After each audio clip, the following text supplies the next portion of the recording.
जब हम पहली बार म्यूचुअल फंड में इन्वेस्ट करते हैं तो म्यूचुअल फंड में इन्वेस्ट या तो अपने किसी फ्रेंड्स की सलाह पे करते हैं या so called advisers mutual funds के की सलाह पे करते हैं जो दिखाते हैं एक्सेल सीट पे आपको कि 2 साल में पैसे दुगने हो गए और आप उससे प्रभावित होकर म्यूचुअल फंड में इन्वेस्ट करते हैं या यूट्यूब चैनल पे या सोशल मीडिया पे बहुत सारे ब्लॉग्स पढ़ते हैं आप यूट्यूब चैनल पे तो मैंने देखा कि बहुत सारे हमारे इन्फ्लुएंसर हैं जो रातों रात लखपति बनने का दावा करते हैं और ये कहते हैं कि आप इसमें डालो और 2 साल के बाद आप लखपति बन जाओगे।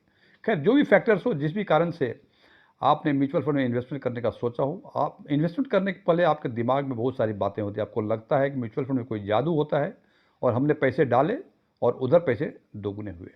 लेकिन जब हम म्यूचुअल फंड में इन्वेस्ट करना शुरू करते हैं आइदर लमसम और एसआईपी जो भी मोड ऑफ इन्वेस्टमेंट हो, कुछ दिनों के बाद आपको लगता है कि शायद कहीं वो गलत तो नहीं फंस गए। और इसी कॉन्टेक्स्ट में हमारे एक व्यूअर्स ने बहुत दुखी मन से मुझे कमेंट बॉक्स में लिखा कि आज के दिन में उनका पोर्टफोलियो म्यूचुअल फंड का पोर्टफोलियो नेगेटिव में चल रहा है, यानी प्रिंसिपल से नीचे उनके कॉर्पस हो गए। जनाब, इक्विटी म्यूचुअल फंड डिपेंड करता है शेयर बाजार की चाल पे और पिछले 4 महीनों से करीब शेयर बाजार की चाल काफ़ी टेढ़ी मेढ़ी चल रही है। और आज के दिन में यानी 15 जनवरी 2025 को जो मार्केट बंद हुआ, उस दिन जो मार्केट बंद हुआ सेंसेक्स अपने पिक लेवल जो सितंबर के लास्ट वीक में हुआ था उससे करीब 850-900 पॉइंट के नीचे आज भी है। और इसी शेयर बाजार की चाल के टेढ़ी मेढ़ी चाल के कारण एक और शॉकिंग न्यूज़ है। एमएफआई ने एक डेटा डिक्लेयर किया हुआ है जिसमें उन्होंने कहा है कि दिसंबर 2024 में करीब 45 लाख एसआईपी अकाउंट्स बंद हुए। हालांकि ये बात भी सच है कि नए एसआईपी रजिस्टर्ड हुए करीब 54 लाख के पास। इसका मतलब नेट जो है 9 लाख के आसपास, 9-10 लाख के आसपास एसआईपी अकाउंट्स में बढ़ोतरी हुई। लेकिन जनाब 35 लाख एसआईपी अकाउंट बंद होने, जबकि अपने पिछले वर्ष 2024 में सबसे अधिक मई में 44 लाख अकाउंट बंद हुए थे और दिसंबर में उस डाटा को पार करके वो 45 लाख पे पहुंच गया। और इसके साथ साथ एक और सेबी की एक रिपोर्ट आई है, हालांकि वो ये रिपोर्ट थोड़ी पुरानी है। उन्होंने ये कहा है कि करीब 50% एसआईपी इन्वेस्टर्स जो हैं वो 1 वर्ष के अंदर ही अपना एसआईपी बंद कर लेते हैं। जनाब, जब उन्होंने एसआईपी स्टार्ट की होगी तो उनके मन में भी सपने होंगे लखपति बनने के, लेकिन मालूम हुआ कि 6 महीने, 8 महीने, 12 महीने के अंदर 50% लोगों ने एसआईपी बंद कर दी और 1 से 2 साल के अंदर करीब 23% के आसपास एसआईपी इन्वेस्टर अपना एसआईपी बंद कर देते हैं। यानी 2 वर्षों के अंदर 73% इन्वेस्टर्स जो है एसआईपी अकाउंट बंद कर देते हैं और केवल 3% ही ऐसे इन्वेस्टर्स हैं जो एसआईपी कंटिन्यू करते हैं मोर देन 5 ईयर्स के लिए। उसमें 10 साल भी हो सकते हैं, हो सकता है 10 साल के ज़्यादा जाते 1 या 2% ही रह जाए। के कारण जो भी हो, तो हमें आज हम चर्चा करेंगे कि जब म्यूचुअल फंड में हम इन्वेस्टमेंट करते हैं और लखपति और करोड़पति बनने का सपना देखते हैं तो आखिर ये सपना टूटता क्या है, इसके क्या कारण है। और शेयर बाजार की चाल जनाब टेढ़ी मेढ़ी आज नहीं है। शेयर बाजार की चाल हमेशा टेढ़ी मेढ़ी ही होती है, सीधी कभी नहीं होती। सीधी यदि होती तो फिर कोई एडवाइस, कोई एनालिसिस करने की ज़रूरत ही नहीं होती। चूँकि चाल टेढ़ी मेढ़ी होती है इसलिए हमें जानना पड़ता है, रिसर्च करना पड़ता है कि आखिर हमें इस परिस्थिति में क्या करना चाहिए। तो मूल रूप से आज हम बात करेंगे कि आखिर हम लखपति क्यों नहीं बन सकते। क्या ये क्रिकेट के सिक्सर की तरह है कि हमने एक बॉल पे छक्का मारा और बाउंड्री क्रॉस किया तो बल्ले बल्ले, और यदि कहीं बाउंड्री पर लपक लिए गए तो जनाब आपका वही स्थिति होगी कि आपने 5 लाख लगाए थे और आज के दिन में वो 4 लाख या 4.5 लाख हो गए। तो दो मुद्दा कि आखिर इसके कारण क्या हैं, क्यों इतने अकाउंट्स बंद हो रहे हैं और लोग घबराए हुए हैं, और आखिर इसका उपाय क्या है कि इस परिस्थिति में एक आम इन्वेस्टर्स को क्या करना चाहिए। एस्ट्रॉन टैक्स के नए वीडियो में आपका एक बार फिर से स्वागत है। यदि इस वीडियो से आपके नॉलेज बेस में कोई वैल्यू एडिशन होता है तो इसे लाइक करें, अपने फ्रेंड्स के साथ शेयर करें, कमेंट करें, कुछ पूछना हो, अच्छा हो, अच्छी चीज़ें लगे, अच्छी चीज़ें नहीं लगे उसको बताएं। और यदि आपने अभी तक हमारे चैनल को सब्सक्राइब नहीं किया है तो सब्सक्राइब करें और सब्सक्राइब बटन के बगल में जो बेल आइकन है उसको ऑल पे क्लिक करें ताकि हमारे सभी नए वीडियो की नोटिफिकेशन आपको लगातार मिलती रहे। मेरा नाम डीएम झा है। आपके सपने टूटने के कई कारण हैं, आज कुछ इंपॉर्टेंट कारण की बात करेंगे। सबसे पहला, miss selling and unrealistic expectations. जनाब, मिस सेलिंग का मतलब ये है कि आपको लगता है कि हर आदमी हर सेगमेंट में इन्वेस्ट कर सकता है, ऐसी बात नहीं है जनाब। सामान्य तौर पे हम जानते हैं कि large cap, mid cap, small cap. Large cap सबसे सेफेस्ट इक्विटी म्यूचुअल फंड में माना जाता है और स्मॉल कैप सबसे अधिक रिस्क माना जाता है, बिकॉज ये मेन सेगमेंट तीन ही है, बाकी सब इसके वेरिएंट्स हैं। यदि जो सेफ गेम खेलने चाहता है वो यदि स्मॉल कैप में इन्वेस्ट कर दे और जो एग्रेसिव इन्वेस्टर है उसको लार्ज कैप फंड में इन्वेस्ट करवा दें just to sell your products, इसी को मिस सेलिंग कहते हैं। इसलिए एप्रोप्रिएट आदमी को, एप्रोप्रिएट इन्वेस्टर्स को एप्रोप्रिएट प्रोडक्ट ही बेचना चाहिए। जो एग्रेसिव इन्वेस्टर है उसको स्मॉल कैप लें, जो कंजर्वेटिव है वो लार्ज कैप लें। हालांकि मैं फिर बता दूं कि लार्ज कैप लोग कहते हैं कि सेफेस्ट म्यूचुअल फंड है, सेफेस्ट सेगमेंट है, लेकिन जनाब ये इक्विटी म्यूचुअल फंड है। इक्विटी मार्केट हमेशा रिस्की होता है। रिस्क तो होता है, ये जो सेफेस्ट जो बोलते हैं जब कंपेयर करके बताते हैं कि मिड कैप और स्मॉल कैप से अधिक सेफ है। नंबर 2, अनरियलिस्टिक एक्सपेक्टेशंस से इंपॉर्टेंट कारण है आपके सपना टूटने का। जैसे कोई एडवाइजर, कोई सलाहकार आपके पास आते हैं, कोई मित्र आते हैं, वो दिखाते हैं कि देखो मेरा 2 गुना हो गया, 3 गुना हो गया, फिगर दिखाते हैं, आप प्रभावित हो जाते हैं। और इसी कॉन्टेक्स्ट में हम बात करेंगे पिछले 9 वर्षों के स्मॉल कैप सेगमेंट का, या यूँ कह लें स्मॉल कैप 250 TRI का मूवमेंट। तो हम देखते हैं कि पिछले 9 वर्षों में केवल 3 वर्ष ही ऐसे थे जिसमें स्मॉल कैप 250 TRI ने नेगेटिव रिटर्न दिए। वो 2018 थे, 2019 थे और 2022 थे। 2018 में करीब 19% के आसपास नेगेटिव रिटर्न दिया था, 2019 में करीब 2% के आसपास, और 2022 में ये ऑलमोस्ट फ्लैट ही था, 0.06% का इन्होंने नेगेटिव रिटर्न दिया था। बाकी हर वर्ष में, बाकी 6 वर्ष, लास्ट 9 ईयर्स में 6 ईयर इन्होंने पॉजिटिव रिटर्न दिया और 2021 में इन्होंने 66% का रिटर्न दिया। यदि आप 66% का रिटर्न देख के इन्वेस्ट करेंगे जनाब और सोचेंगे कि अगले साल भी 66% हो, तो समस्याएं तो आएंगे ही। ये अनरियलिस्टिक रिटर्न है। रियलिस्टिक रिटर्न का मतलब, यदि आपको पोस्ट टैक्स 14-15% रिटर्न मिल जाए आपको लॉन्ग टर्म में, 10 साल 5 साल में, तो इससे गुड रिटर्न। लेकिन आप हमेशा उसमें होते हैं कि म्यूचुअल फंड में जादू है कोई, हमने पैसे डाले और उधर जो है हम लखपति या करोड़पति हो गए। तो ये भी एक कारण। और जब आपको लगता है कि मार्केट डाउन जाता है और आपके नेगेटिव पोर्टफोलियो जो है, जो कॉर्पस है पोर्टफोलियो से नीचे आ आता है आपका और नेगेटिव रिटर्न में आते हैं, तो लगता है कि ये कहाँ फंस गए हैं। तो ये इंपॉर्टेंट देखना है कि मिस सेलिंग और एक्सपेक्टेशंस जनाब 50-60% का ना करें। 17, 18, 14, 15% के आसपास पोस्ट टैक्स मिले, it's a very good return. हालांकि यूट्यूब में और बहुत सारे ब्लॉग्स में आपको 30%, 40% का रिटर्न दिखाते हैं जनाब, वो गलत फैक्ट नहीं है, लेकिन उसको आइसोलेशन में लोग दिखाते हैं। और आइसोलेशन में जब दिखाने की बातें करते हैं, इसका मतलब कौन सा बॉल कैसा है उसके हिसाब से आपको ट्रीट करना है। हो सकता है कि बॉल थोड़ा सा कमज़ोर हो क्रिकेट में और आपने बैट घुमाया, छक्के लगे बाउंड्री के पार, वाह वाह, लेकिन उसमें बैट्समैन को बॉल दिखता है, जो समझता है बॉल को वो छक्के लगा सकता है, लेकिन जब बॉल समझ में नहीं आती है तो वो बोल्ड होता है या आउट हो जाता है। उसी हिसाब से स्टॉक मार्केट की भी चाल जो है, ये चाल को समझना बहुत मुश्किल है जनाब। ये चाल को यदि आप समझ लें फिर तो कोई समस्या ही नहीं है। हालांकि बहुत लोग दावे करते हैं वो चाल को समझते हैं, ये जनाब खोखले दावे हैं। हमारे जो विश्व के बहुत बड़े इन्वेस्टर है वॉरेन बफेट, वो भी शेयर मार्केट की चाल को आज तक नहीं समझ सका है। तो हमारी और आपकी क्या सामर्थ्य है। दूसरा कारण है, ये भी अनरियलिस्टिक एक्सपेक्टेशन से ही लगा हुआ है कि हमने तो 65% का रिटर्न देख के इन्वेस्ट किया हुआ था और जनाब जिस दिन इन्वेस्ट किया उसके दूसरे दिन से मार्केट गिरना शुरू हो गया था। 10,000 रुपये जो लगाए थे वो शायद 9,900 रुपये या 9,800 रुपये हो गए, या यूँ करें 10 लाख लगाए थे तो हो सकता है कि वो 9,50,000 हो जाए, 9,80,000 हो जाए। तो आप शॉर्ट टर्म में इक्विटी म्यूचुअल फंड, यदि आपका शॉर्ट टर्म हॉरिजन है, कम समय के लिए है, तो आपके लिए इक्विटी म्यूचुअल फंड है ही नहीं। आप डेट म्यूचुअल फंड में लगाएं जहाँ फिक्स्ड रिटर्न मिलता है, ऑलमोस्ट वहाँ फिक्स्ड रिटर्न मिलेगा। आपको मालूम होगा 6%, 8%, 9% कितना मिल रहा है, उसी के आसपास मिलेगा। लेकिन छोटे समय में यदि इक्विटी म्यूचुअल फंड में यदि लगाएंगे तो हो सकता है आपको 60% का रिटर्न मिल जाए, जैसे कि मैंने बताया कि बैट घुमाया, बॉल बाउंड्री के बाहर।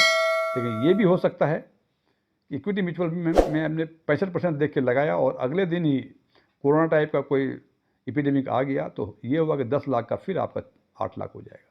तो इक्विटी म्यूचुअल फंड में शॉर्ट टर्म हॉरिजन लेके कभी इन्वेस्ट ना करें। शॉर्ट टर्म हॉरिजन लेके यदि आप देखते हैं और अपना कॉर्पस को कैलकुलेट करते हैं, पोर्टफोलियो को एनालिसिस करते हैं, तो आप दुखी होंगे। और निश्चित रूप से आप लंबे समय का जो वादा करके आप आए थे कि म्यूचुअल फंड लंबे समय तक रहेंगे हम, वो अब टिकते नहीं हैं और आपके सपने टूटते हैं। तीसरा कारण है फाइनेंशियल इमरजेंसीज। ये फाइनेंशियल इमरजेंसी किसी के बस की बात नहीं जनाब। हमारे पास आज के दिन में 10 लाख रुपए सरप्लस मनी थे, हमने सोचा इन्वेस्ट कर दूं मैं, और ये भी सोचा कि 10 साल तक 8 साल तक इस पैसे की कोई ज़रूरत आपको नहीं है, लेकिन अचानक कुछ ऐसी आपदा आ गई तो जनाब पहले आप फाइनेंशियल गोल देखेंगे कि पहले उस आपदा से निपटेंगे।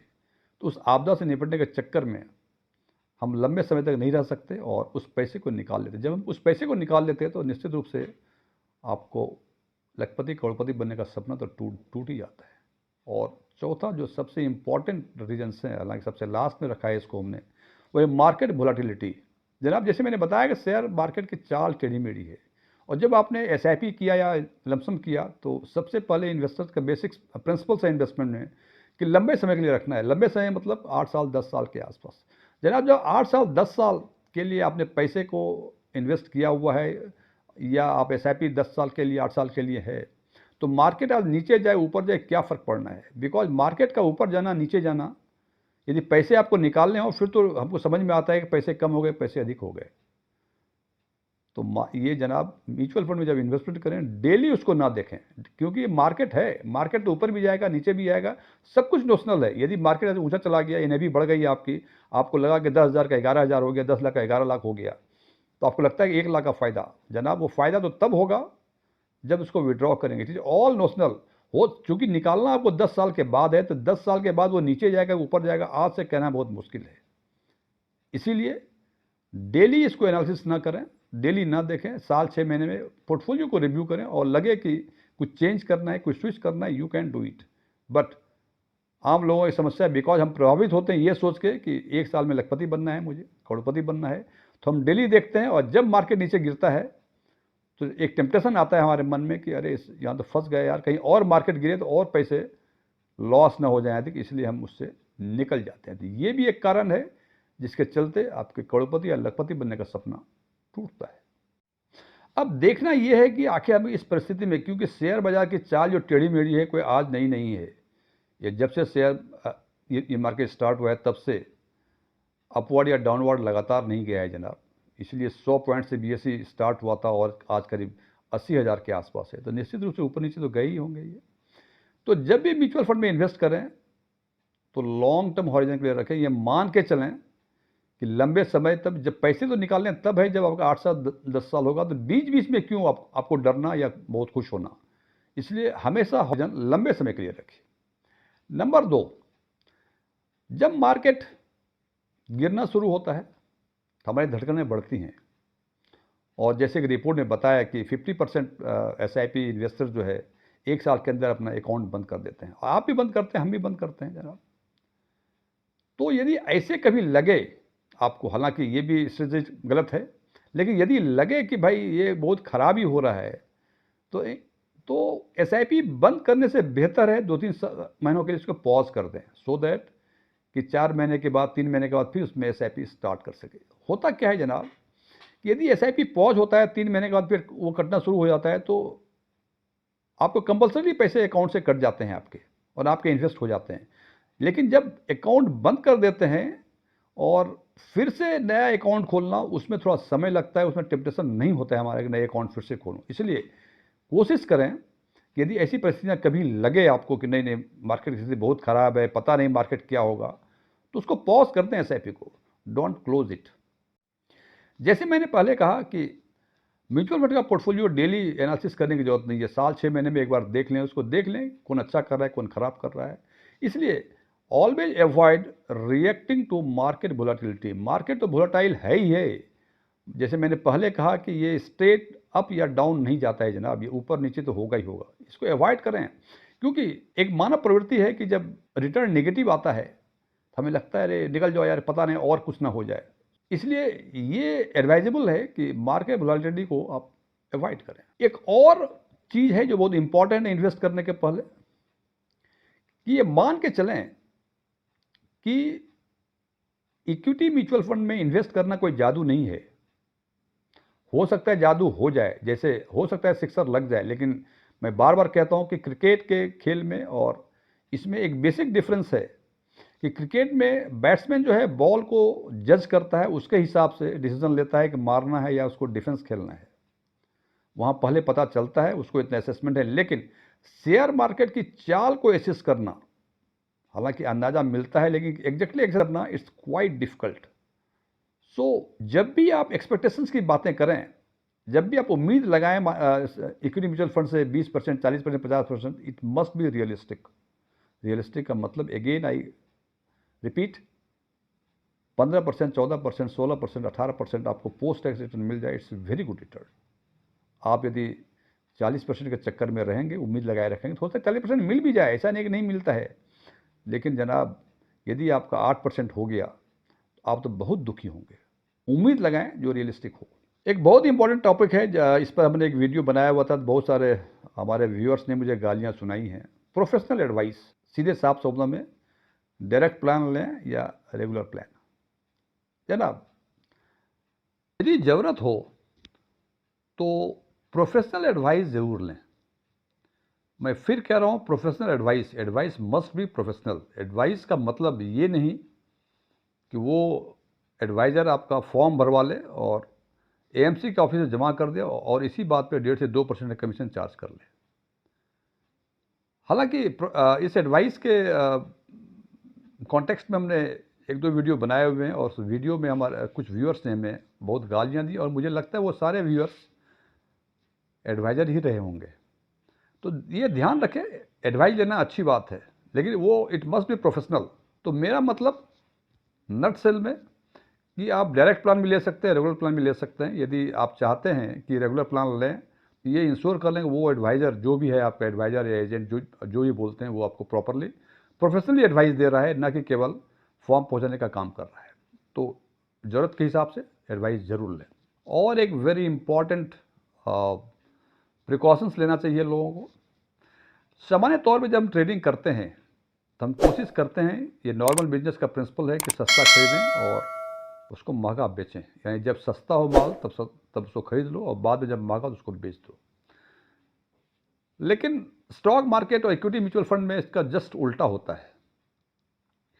मार्केट जब बुलिश फेज में होता है, यानी एनएवी अधिक होती है म्यूचुअल फंड की, तब हम खरीदना शुरू करते हैं और बढ़ते जा रहा है और खरीदे जा रहे हैं। अब मार्केट जब नीचे होता है, होना शुरू होता है, तो हमें घबराहट होती है और लगता है कि पता नहीं ये और नीचे कहाँ चला जाए, और उसको बेचना शुरू करते हैं। जनाब, ये देखिए कि एनएवी अधिक, आपने खरीदना शुरू किया और अधिक और ख़रीदा, और जब मार्केट गिरता है, एनएवी जब कम होती है तो उसको बेचना शुरू करते हैं। तो जनाब, जो बियरिश फेज स्टॉक मार्केट में आता है, जैसे मैंने बताया कि बीएसई सेंसेक्स 100 से शुरू हुई थी, आज करीब 80,000 के आसपास है, और लोगों ने अनुमान लगाया कि by the end of this year शायद ये 1 लाख भी पहुंच जाए। तो जनाब, 100 से 1 लाख यदि केवल स्ट्रेट फॉरवर्ड होता तो शायद 5 साल में पहुंच गया होता। ये इतने साल हो गए, उसके बाद 100 से 1 लाख पहुंचे हैं। तो बियरिश फेज में मार्केट की चाल हमेशा बुलिश बियरिश तो होती है, और जब भी मार्केट में करेक्शंस हो, इसको एक अपॉर्चुनिटी समझें परचेस करने का, और कोशिश करें खासकर एसआईपी में यदि हो सकता है तो टॉप अप एसआईपी या कई तरह के एसआईपी के वेरिएंट्स हैं, उसका यूज़ करें। और यदि लमसम के पैसे हैं आपके पास तो आप बियरिश फेज में पैसे लगाएं, इंतजार करें कि मार्केट करेक्ट हो और आप उसमें इन्वेस्ट करें, ना कि मार्केट गिरे, बियरिश फेज हो तो उसको बेचें। फ्रेंड्स, जो भी कारण बताए हमने लखपति नहीं बनने के, और जो भी चीज़ें बताई हमने कि म्यूचुअल फंड में इन्वेस्टमेंट जो है क्रिकेट के सिक्सर की तरह नहीं है, क्योंकि क्रिकेट के गेम में जब बॉल आती है, बैट्समैन को बॉल समझ में आती है और अपने जजमेंट के हिसाब से निर्णय लेता है। लेकिन स्टॉक मार्केट में, चूंकि इक्विटी म्यूचुअल फंड बेस्ड है स्टॉक मार्केट के मूवमेंट पे, इक्विटी मार्केट जो है उसका मूवमेंट यदि आपको समझ में आए तब तो आप सक्सेसफुली सिक्स मार सकते हैं। इफ़ नॉट तो क्रिकेट के खेल की तरह आप या तो बाउंड्री पर कैच होंगे या क्लीन बोल्ड होंगे। Thank you.